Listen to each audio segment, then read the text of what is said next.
A week before Thanksgiving 2003, Eisner received a call from Bryson. He had assumed that Roy, often quiet and standoffish in meetings, would accept his fate and leave the company with grace. Eisner was distressed to learn that, in fact, Roy had not taken the news well at all. Instantly, Eisner realized he had made a mistake making an enemy in Roy Disney. He picked up the phone to call Gold. "Stanley, I think we need to discuss Roy," Eisner said. "I'm not sure Bryson gave him all the information about this. Maybe it's not a done deal." Gold asked for Bryson to reach out to him. Bryson immediately switched gears, saying that Roy could maybe still be a board member. But Bryson quickly found that there was no turning back. The nomination committee worried that since they had pushed out 2 other members for being past the age limit, they could open Disney to scrutiny if they allowed Roy to stay. The ball was already in motion, and it seemed nobody could slow its roll, so Eisner and the board doubled down, standing by their decision. Roy met with his advisors at Shamrock, who began analyzing the situation and plotting next steps. But Roy found his mind wandering down into the past. He remembered bringing in Eisner and Wells to save the company from takeover. He thought back to having to push Ron Miller out of the company Walt had intended for Ron to inherit. He remembered his father's family and his uncle's families being so close, and them being split apart by differences in the company. Business coming between family, splitting the Disneys into 2 factions. Roy had only made fleeting connections with Diane Disney, his cousin and Walt's daughter, since he ousted her husband Ron all those years ago. But after being cut off from his namesake, Roy felt compelled to reach out and connect with his family once again. Diane answered the phone, surprised to find Roy on the other end. She could hear a twinge of pain in his voice. "I've been asked to step down from the board," Roy admitted. Diane certainly could not have missed the poetic irony. Roy had helped oust her husband all those years ago, and now the same was happening to him. But Diane only felt sorry for Roy. She knew he had been more involved in the company than her or Ron, and knew he did not deserve to have his dedication repaid in that way. "That's terrible. You shouldn't be treated like this." Roy remembered all the whispers circling him in his early days at the company. How Walt had seemed to dislike Roy for his timid nature, perceiving it as a lack of drive. All these years later, and the name they had all called him still echoed in his head. "Well, they'll probably call me the idiot nephew again," he said. "Roy, I want you to know that in our family, that was never said." Perhaps it was never Walt himself who came up with the hurtful moniker. Perhaps he never thought as lowly of his nephew as Roy Jr. had felt over the years. Or perhaps he had, but it no longer mattered. Despite the pain of the broken ties between families, Roy had always done what he could to protect the dream of his father and uncle. And it did not matter if the company tried to push him out. Roy would decide when he was done with his legacy. Roy had led the charge with his Save Disney campaign in the past, helping bring it out from the brink of oblivion. He had saved Disney once, and he knew it was time to do it again. Eisner was enjoying a rare day off at his apartment, watching a football game on the couch. He was anticipating a confrontation of some kind with Gold and Roy soon, expecting some kind of resistance from his decision to push Roy out. But things had been quiet for a couple of days. Maybe he was just blowing smoke before the inevitable end. Maybe things were going perfectly for Eisner, just as he had planned it. "You've got mail." Eisner received an email. He walked over to his computer. The email was from Zinnia Muka, the chief communications officer. The headline read, quote, "Urgent. Call me. What are we going to do about Roy's resignation?" Roy's resignation? What resignation? Eisner went to type a response, but then something at the door. He walked over to find an envelope had been slid through the doorway. It was a letter from Roy. "Dear Michael, it is with deep sadness and regret that I send you this letter of resignation from the Walt Disney Company, both as chairman of the feature animation division and as vice chairman of the board of directors. You well know that you and I have had serious differences of opinion about the direction and style of management in the company in recent years. For whatever reason, you have driven a wedge between me and those I work with, even to the extent of requiring some of my associates to report my conversations and activities back to you. I find this intolerable. Finally, you discussed with the nominating committee of the board of directors its decision to leave my name off the slate of directors to be elected in the coming year, effectively muzzling my voice on the board, much as you did with Andrea Van de Kamp last year. Michael, I believe your conduct has resulted from my clear and unambiguous statements to you and to the board of directors that after 19 years at the helm, you are no longer the best person to run the Walt Disney Company. You had a very successful first 10 plus years at the company in partnership with Frank Wells, for which I salute you. But since Frank's untimely death in 1994, the company has lost its focus, its creative energy, and its heritage. Roy continued on, naming off the various failures he attributed to Eisner over the last few years. Issues with ABC, the theme parks, Disney's relationship with Pixar, then more overarching issues, such as Eisner's micromanagement and contribution to an overall loss of morale, as well as his failure to name a successor. Michael, it is my sincere belief that it is you who should be leaving and not me. Accordingly, I once again call for your resignation or retirement.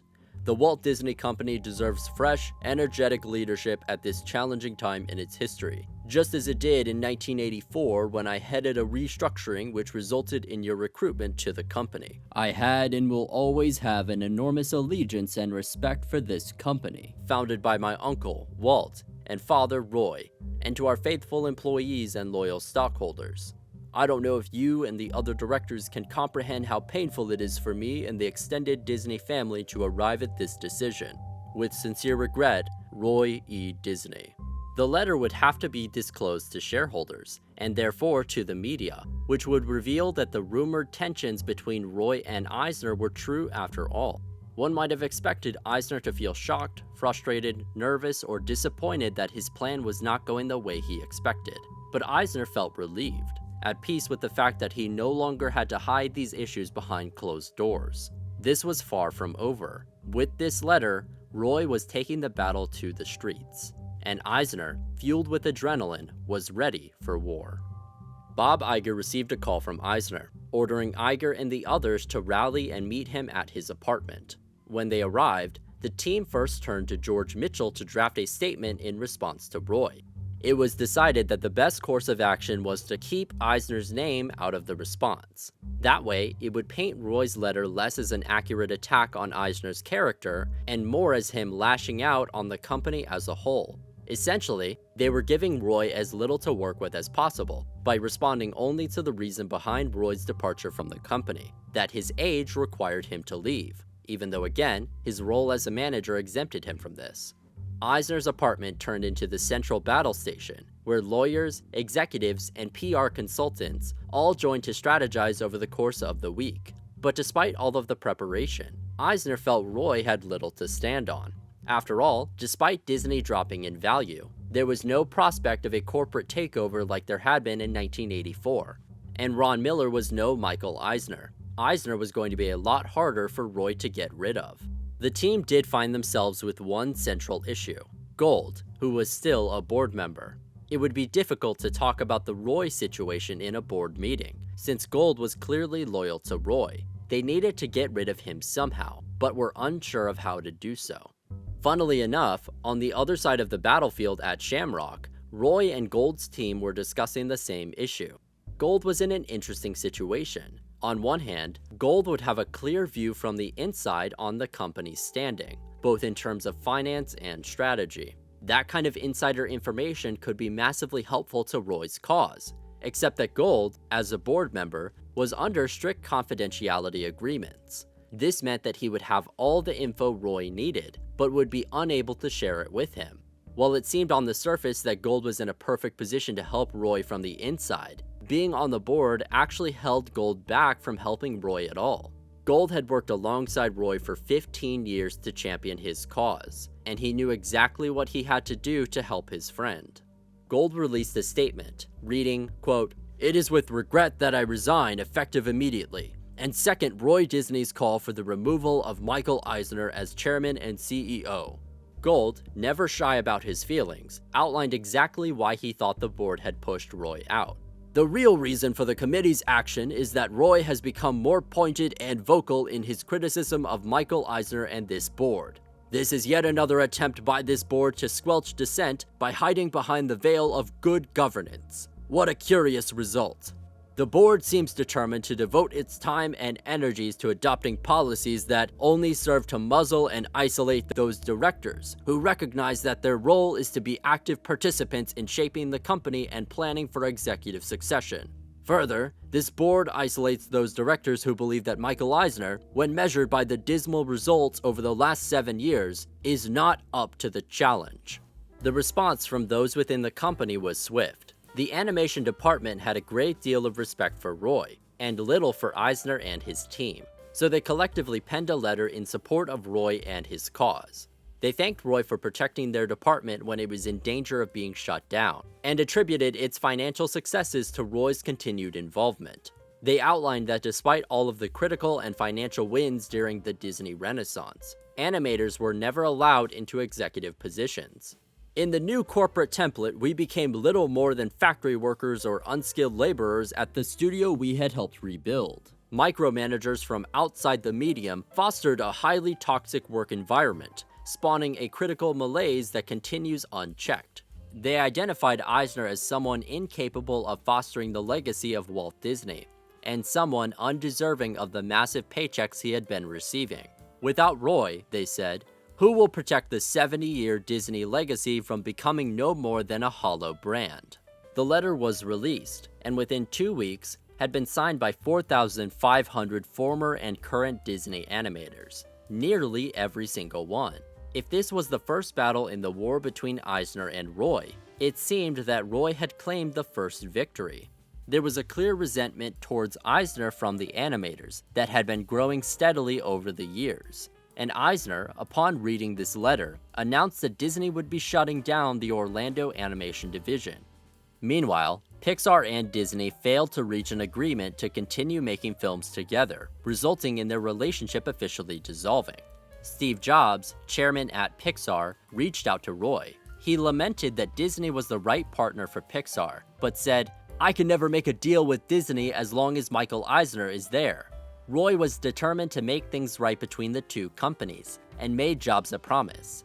"When the Wicked Witch is dead," he said, "we'll be together again."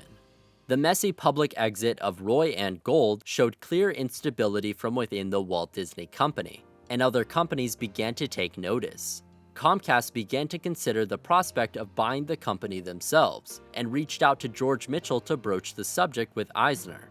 Mitchell, caught in the middle of a crisis at Disney, seemed open to the idea as a way out of their predicament, and approached Eisner about opening negotiations with Comcast. Eisner declined to take any meeting, and Mitchell instead told Comcast to write a letter expressing their interest in purchasing Disney. Steve Burke, who had left Disney to become an executive at Comcast, hesitated to do so. Mitchell was a skilled negotiator as a politician, but he was new to the world of corporate mergers. Comcast was talking to an intermediary, who was talking to Mitchell, who was talking to Eisner. Burke knew that a letter from Comcast would have to be public, and would essentially be a bid for Disney. And since they were negotiating through a corporate game of telephone, Burke wanted to make sure that everybody was on board. But Mitchell insisted it was a good idea to send a letter. After much preparation, the time came for Comcast to release their letter and essentially place a bid for Disney. CEO Brian Roberts, still nervous about any sort of miscommunication, instructed one of Comcast's investment bankers to call Mitchell one more time. Mitchell insisted they had a green light. "We see this as a positive thing," he said. "We'll look at it carefully." But just before pulling the trigger on the offer, Roberts decided to call Eisner directly. After all, they wanted the bid to be a friendly offer, and Roberts wanted confirmation that they would be accepted warmly by Disney. He stepped into a phone booth and dialed Eisner's office. He came out of the booth a few minutes later, shaking his head in disbelief. "You're not going to believe this," he said. "Michael said he wasn't interested. He didn't even hear a price. I couldn't get the words out. He's not interested at any price." The team was stunned. Clearly, their anxieties over negotiating with Mitchell were well-founded. Disney was not interested in selling. The issue was, the ball was already in motion. Comcast had labored over putting together a deal that they felt made sense for both parties. They had made their decision. The deal would just not be as pretty as they had hoped. This was no longer a friendly offer. It was an attempt to take over the Walt Disney Company. So once again, Disney found itself in virtually the same situation as in 1984, with profits dropping and takeover on the horizon. Diane Disney looked at her father's company from the outside and decided to address the clear issues with the board. She felt that Roy and Gold had put the company in play by campaigning for Eisner's removal so publicly. But at the same time, she knew they were right. It was time for Eisner to go, and she wanted to make her opinion known. In her letter, she first made clear her feelings that Comcast was ill-suited to take over the Walt Disney Company, and that there was no need to sell the company at all. But at the end of her letter, she addressed the clear weakness she saw within Disney, Eisner himself. One of the greatest perceived weaknesses of the company has been Michael Eisner's unwillingness to identify and nurture anyone who might be deemed a successor to him. We believe all Disney shareholders would, like us, be relieved to know that someone very uniquely qualified to head the company was being groomed to replace Mr. Eisner when his contract terminates in 2006. We believe that the Walt Disney Company is the most magnificent entertainment company that the world has ever known, and that it will never be equaled. It is a company full of talented, creative people who value being part of the business that my father and uncle built. It is a company that deserves to stand alone, to remain independent, as it has always been. Diane sent the letter to Eisner, and prepared to send it to the remaining board members. She did not have their addresses, but managed to get them from Roy's office. Then suddenly, she received a call from Eisner. "Good letter, Diane," he said. "If you could just change that last paragraph." "But Michael," she said, "you've been there 20 years. Even university presidents don't stay that long." Eisner pressed further. "Can't you just say you support management?" But Diane would not back down. "I can't say that. I think it's time for you to go. You've done some wonderful things, but it's time." She continued to outline the missteps she saw in recent years, including the massive payout Disney made to Ovitz upon his departure. Eisner tried to argue the finer details, but Diane held firm. "I just think it's time for you to move out of the way for someone else." She mentioned that she felt Roy had gone about pushing the issue in the wrong way, but that everybody saw him as the company's hero. Eisner snapped. "It's the name! It's that Disney name!" He collected himself before asking once again, "Diane, please, just change that last paragraph. I'll write it for you." "Michael!" "I'll fax you a proposed rewrite of the letter." Despite Eisner's insistence to let him rewrite her letter, Diane sent it off to the board as initially written. But even when the daughter of Walt himself voiced concern over Eisner, nobody on the board responded. Meanwhile, Roy and Gold took their public campaign online, creating SaveDisney.com, a place where they could voice their points of opposition to Eisner and rally their troops. They knew that if they could get enough shareholders to withhold support for Eisner and his loyalists, it would perhaps be enough to force them out of the company. Campaigns like this had proven successful in other companies, such as when 22% of voters at AOL Time Warner withheld supporting votes for Chairman Steve Case, leading to his departure from the company. If they could get enough people to vote against Eisner, around 10 to 20%, then Roy and Gold felt the board would finally have to take action. Roy and Gold released a public letter on their website, addressed to all shareholders. "Now is the time for all Disney shareholders to take the first step in bringing needed change. Join us in voting no on the re-election of Michael Eisner, George Mitchell, Judith Estrin, and John Bryson as directors. By just saying no, you will send a message the board of directors cannot ignore. You will force the board to recognize the widespread conviction that serious changes in both senior management and the board are necessary." But just calling out shareholders was not enough. Roy and Gold also met with multiple proxy advisory companies, whose jobs are to advise company shareholders on how they should vote. After briefing the Institutional Shareholder Services, it only took the ISS 9 days to recommend shareholders vote against Eisner, which was a massive win for Roy. Soon after, another firm, Glass Lewis & Co., met with Roy and Gold, then with the Disney board. Their response and recommendation to their clients was not good for Disney. Quote, "The Disney board has been notoriously insular, famously gullible, and blindly loyal to Mr. Eisner. Given the control Mr. Eisner is accustomed to, we are troubled that he still wields tremendous power over the operation of this board. Our concerns are substantial." Things were looking worse and worse as time went on, and they looked even worse when Diane Disney made a rare statement to the press about Eisner's leadership. The Los Angeles Times quoted Diane as saying, "New leadership is necessary. I think Michael Eisner did some great things for the company, but there are also some not so great things." It was clear that since the board refused to respond to her directly, she had taken her concerns public. Another critical blow for Eisner and his team. State pension funds in California, Connecticut, Massachusetts, and New Jersey all voiced support for Roy, along with a number of other large shareholders like Fidelity and T. Rowe Price. Eisner tried to rally any support he could from inside and outside of the company, but he could only find a few willing to stand up for him. Marty Sklar, head of Disney Imagineering, wrote that Eisner was a great creative force and the ideal creative partner. Jack Welch of General Electric called Eisner a creative genius. But it was more notable what was not being said.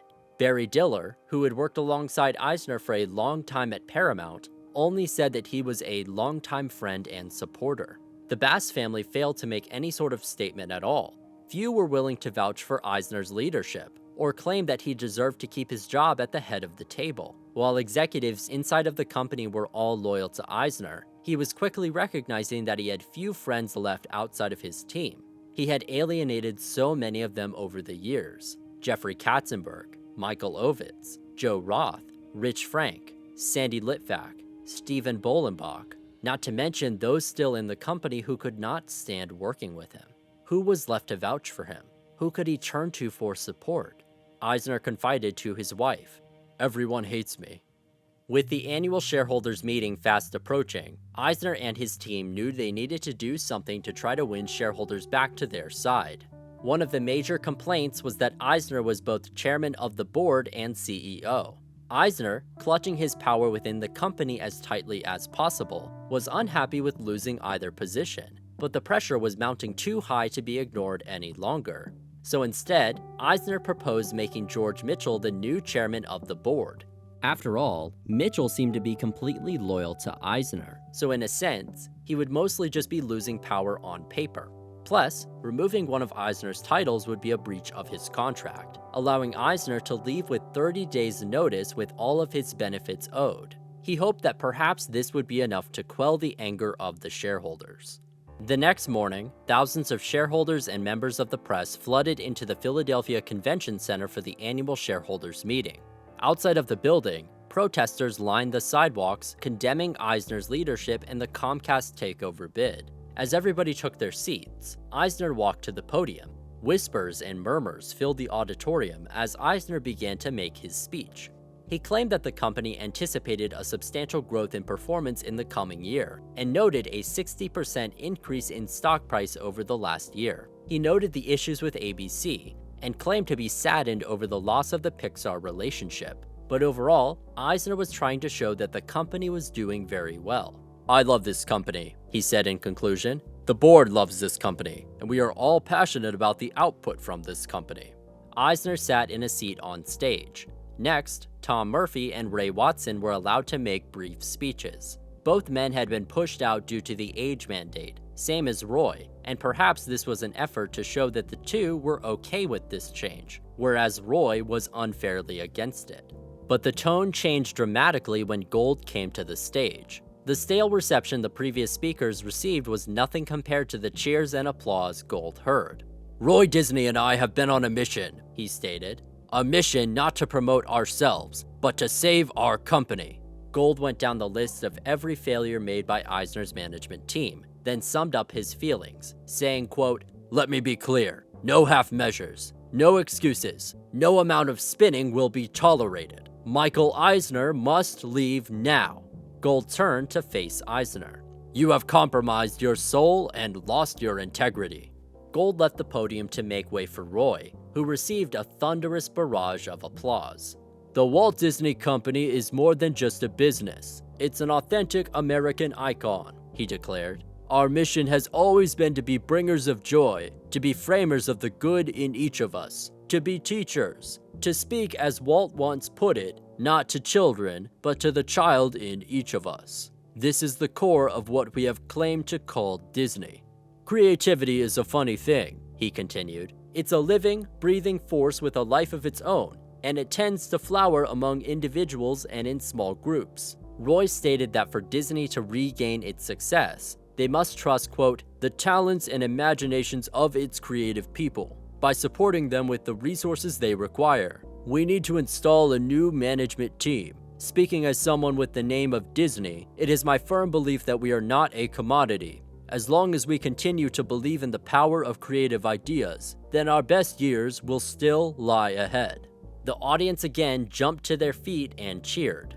Eisner and his team took the next 2 hours to try to dismantle these claims and show how successful Eisner's management had been and continued to be. But it was clear that the audience of shareholders had already made their decision. Eisner stepped up to the podium and quickly adjourned the meeting, only for the crowd to shout in protest, "Vote!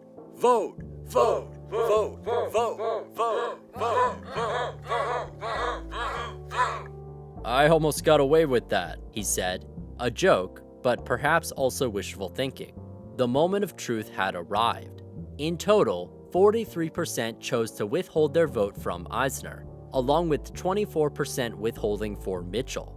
Of those votes, 72.5% of cast members at the parks had voted no for Eisner as well. Following Euro Disneyland's failure, mass budget cuts and declining quality in the parks had led to a staggering number of park employees voting against Eisner, something that Eisner's team had not expected. This was the largest vote in history against a CEO in a major American corporation. The vote, of course, did not mean that Eisner was ousted immediately. After the meeting, he turned to Mitchell and again asked him to take the position of chairman. But after seeing the staggering vote against him, Mitchell refused. His reputation had already taken enough of a blow. Eisner insisted, however, and managed to talk him into it, leading to Mitchell being named the new chairman of the board. The press was quick to point out that following the shareholder vote, Eisner had immediately lost one of his titles. Eisner tried to defend himself in the press, but at this point, nobody was listening to him. Roy and Gold pledged to mount a proxy fight to officially overthrow Eisner, an expensive plan that would be difficult for them to execute. But everybody seemed to feel that that would not be necessary. Eisner knew that his time at Disney was coming to a close. His grip on the Magic Kingdom was so tight that the structure was crumbling around him. An animation department that despised his leadership, a group of shareholders losing faith in him more by the minute, and a corporate takeover looming on the horizon. In June 2004, the board met to once again press Eisner on naming a successor. The board, despite having been fiercely loyal to Eisner, knew that he would be gone soon. Eisner's contract expired in 2006, and if he was not gone before then, the board would not be renewing his contract. Eisner, tired of fighting, finally named Bob Iger as his successor. By September, Eisner had decided to take his fate into his own hands. He penned a letter, with the help of his wife Jane, stating that he planned to retire as CEO of Disney at the end of his contract on September 30th, 2006. "Until then," he said, "I shall continue to exert every effort to help the company achieve our goals, to assist the board in selecting the new chief executive officer, and to make the transition expeditious, efficient, and smooth and easy." Gold and Roy worried that Eisner's plan was to cede the CEO role to Iger, while Eisner took back the chairman position, basically changing nothing. Their worries turned out to be unnecessary. In the end, after 20 years of leadership, Eisner made a clean exit from the Walt Disney Company. That is not to say that Eisner wanted it that way. Upon facing exile from the Magic Kingdom he had helped rebuild, Eisner worried most about his legacy at the company. When asked if he would take the position of chairman back, Eisner said, quote, "I don't want to be irrelevant.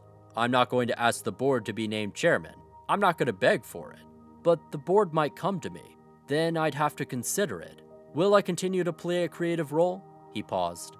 "That's up to Disney. I intend to create content forever, or at least for as long as I can."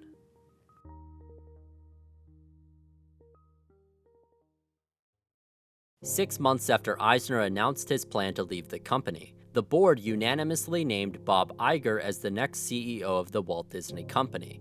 It was also announced that Eisner would be leaving his role a year early, and 6 months later, he was gone.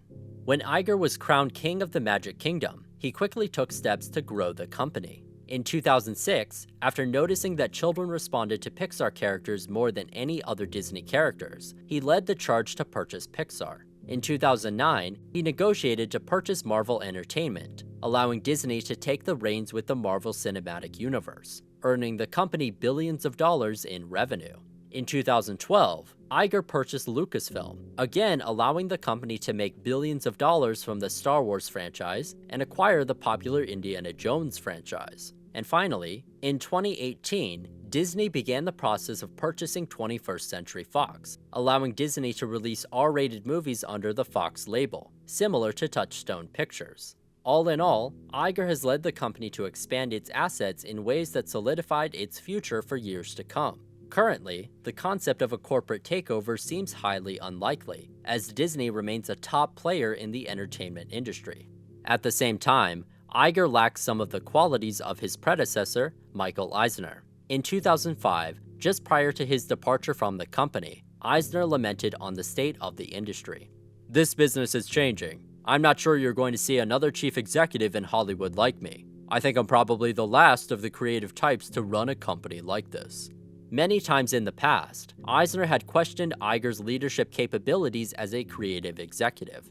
Iger's track record in terms of business is solid, but it is tough to gauge his abilities as a creative. Eisner, on the other hand, was always involved in the creative process. Even during his time at Paramount, Eisner had always valued strong creative concepts over blockbusters. High concepts paired with low budgets were his key to success. Eisner's management style was divisive and often nerve-wracking, but it is hard to deny the success during his early years at the company. When Michael Eisner and Frank Wells were brought in to replace the previous management team, Disney was in serious danger of being torn to shreds and left in the past. The two executives managed to dust off the company and push it in a new and exciting direction. Many of the most famous Disney movies, theme park rides, and iconic characters come from the Eisner era, and the company owes a great deal to the leadership of him and those around him.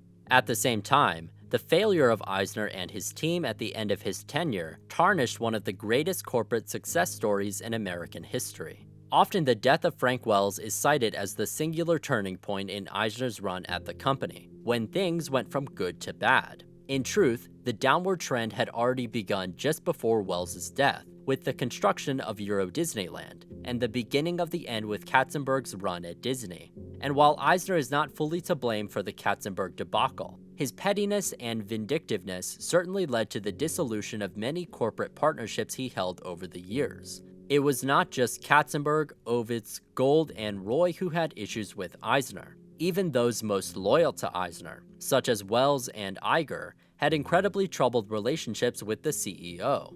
Perhaps the death of Frank, as well as Eisner's own health issues, were contributing factors in the decline of Eisner's run at Disney. Or perhaps things were always going to go from good to bad the longer Eisner was at the head of the table. The truth is unclear. What is clear is that Eisner deserves a massive amount of credit for what he contributed to the company. Eisner and his team undoubtedly saved Disney, and for that, he deserves a massive amount of credit.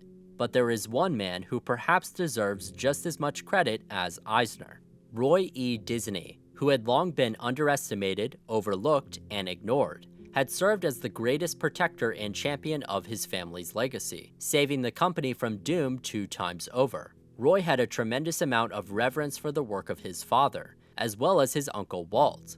Despite never getting the opportunity to run the company himself, Roy seemingly never cared about being the king of the Magic Kingdom. Roy was content sitting in the background, overseeing the creative endeavors of the company, and only speaking out when he saw the Disney legacy in danger of being tarnished. On top of that, Roy was a successful creative of his own, having directed many films himself, and oversaw the creation of many major Disney motion pictures. Although Fantasia 2000 was not a commercial success, Roy had personally overseen its development, wanting to carry forward the legacy of the original film that his uncle had been so proud of. And when Roy discovered a forgotten Walt Disney project, a short animation he had worked with Salvador Dali on called Destino, Roy helped push for the short film to be published, which was critically acclaimed and nominated for an Academy Award. Roy was willing to do whatever it took in service of the company, overthrowing his own brother-in-law to bring in someone who could rejuvenate the creative energy within the company, then overthrowing that same person when he had overstayed his welcome. Although Roy was often content to stay behind the scenes in the company, he deserves a great deal of recognition for his work, and for his dedication to protecting the magic of the company, and when it was needed, to saving Disney.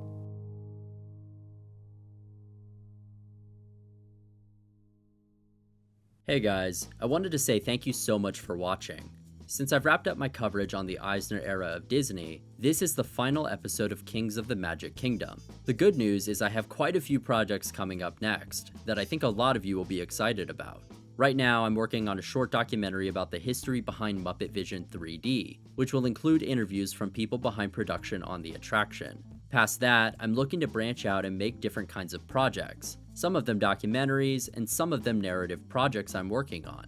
What a lot of you might not know about me is that I'm a writer and director of indie narrative films, and my career goals are to branch out into narrative filmmaking. I'm actually working on adapting a screenplay I've previously written into a published book, so at some point I'll announce that, once it's complete. And sometime next year, I'm hoping to start production on a film series I've been concepting for a few years. I don't want to say too much about that one since it's a ways out, but I'm very, very excited about it. So, to summarize what you should expect from this channel moving forward, first, in a week or two, I will be re-releasing Kings of the Magic Kingdom, with all of the episodes combined into one long video. I know I prefer one giant video to a bunch of smaller ones, so as soon as I polish everything up, that will be going out.